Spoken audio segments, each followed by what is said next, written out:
I don't want that happening. And that's going to happen with her. She doesn't have a clue. She doesn't have a clue. And, you know, I just mentioned a name, but a woman who I saw the other night on television just ripped some poor idiot apart.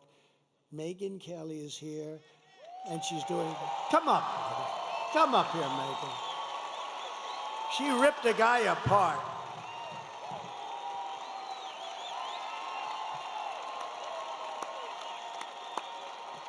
Thank you.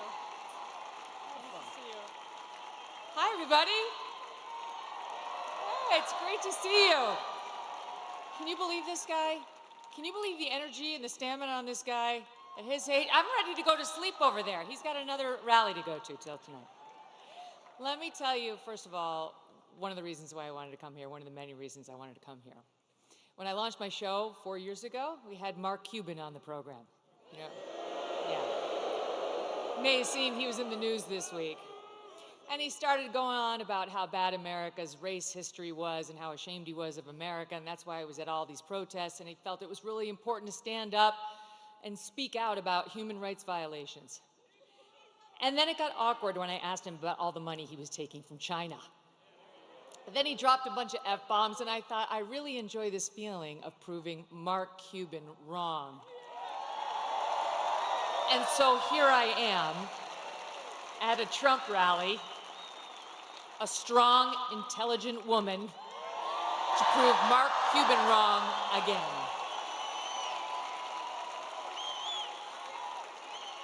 I won't take up much of your time, but I do want to tell you the main reasons I am voting for Donald Trump. Number one, immigration. He mentioned it. And people like Laken Riley. I'll be thinking about her tomorrow all day. 22 years old, killed in Georgia, a young nursing student by an illegal. I'll be thinking about Jocelyn Nungare, 12 years old, in Texas, murdered by 2 Venezuelan illegals. President Trump closed the border. Kamala Harris opened it by choice. It wasn't accidental. She said it would be humane. That's what she and her boss believed. Tell it to Laken Riley's family. There was nothing humane about it. He closed it.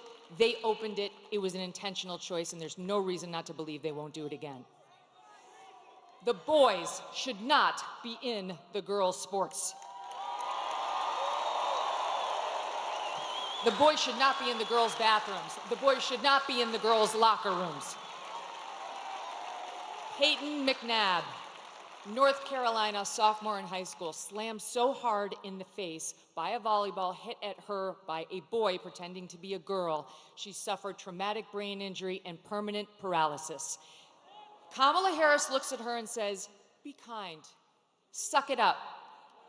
And that's what's right. Why do our girls have to face brain damage in order to be kind to boys who want to invade their sports? And by the way, they are going into the women's prisons. She changed the law in California to make sure the taxpayers would pay for their sex change operations. She was not just following the law, she changed the law. President Trump will stop it.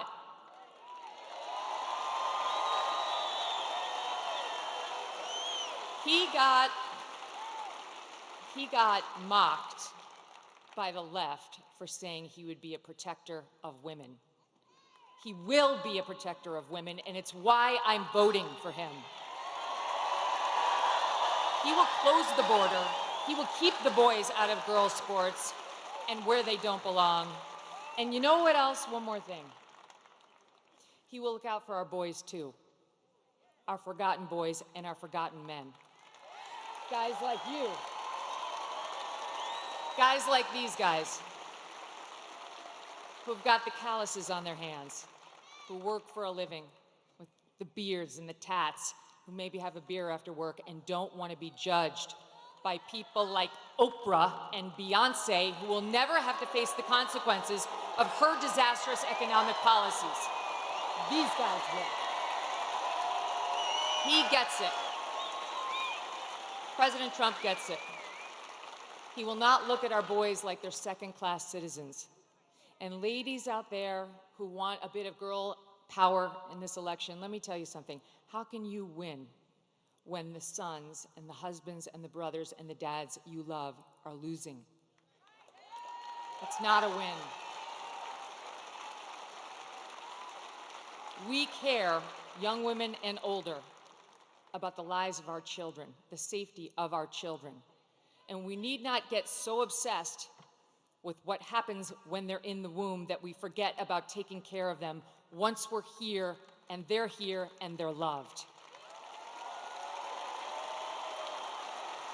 Last point, what I don't want, what I don't think you want, is the left's version of masculinity. You see that ad they did about Trump voters trying to encourage women to lie to their husbands so that they could vote for her instead of Trump? That's their version of what marriage looks like. An overbearing husband who bullies his wife into saying she voted one way as opposed to an honest, open relationship. Oh, wait, I'm talking about Kamala and Doug. Okay, sorry. Where was that story in the news? Where is that story? I don't remember a single media person, not one, who sat with him, asked him about the abuse allegations against him by a successful professional attorney who has great details, who has receipts, who has witnesses. No one even asked about it.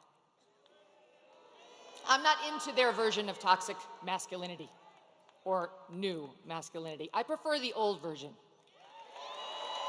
Them, all of you, and I prefer a president who understands how to be strong and how to fight. I hope all of you do what I did last week. Vote Trump and get 10 friends to vote Trump too.